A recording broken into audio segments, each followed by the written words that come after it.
গরমকালে কিন্তু পায়েও খুব ট্যানিং হয়ে যায়। তো আজ আমি বলবো কিভাবে এটা সহজেই তোমরা ঠিক করতে পারবে। ফার্স্টে কিন্তু আমাদের হালকা গরম জল নিতে হবে এবং তার সাথে আমাদের অ্যাড করতে হবে পছন্দ মতন যে কোনো একটা শ্যাম্পু। ভালো করে শ্যাম্পুটা জলের সাথে মিক্স করে নেওয়ার পরে আমাদের এখানে পাটা দিয়ে দিতে হবে। ভালো করে এইভাবে জলের মধ্যে পাটা রেখে দেওয়ার পরে তোমাদের নিতে হবে একটা ব্রাশ।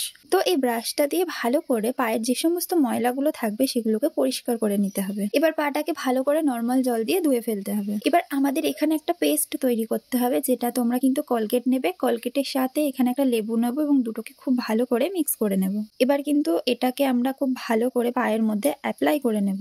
এবার এই যে লেবুর পার্টটা আছে এটা কিন্তু ফেললে হবে না, লেবুর এই পার্টের মধ্যে কিন্তু আবার কলগেট দিতে হবে এবং খুব ভালো করে পায়ের মধ্যে কিন্তু ভালো করে দেখো এইভাবে করতে হবে। এইভাবে করার পর আমাদেরকে 10 মিনিট রেখে দিতে হবে এবং তারপরে নর্মাল জল দিয়ে পা ধুয়ে নিতে হবে। তো এটা ছিল কিন্তু আমার ফার্স্ট অ্যাপ্লাই করার পরেই পায়ের অবস্থা। দেখতেই পাচ্ছ প্রথমে পায়ের অবস্থা কেমন ছিল এবং পরে কেমন হয়েছে। এইভাবে কিন্তু আমাদের পরপর 3 দিন ব্যবহার করতে হবে।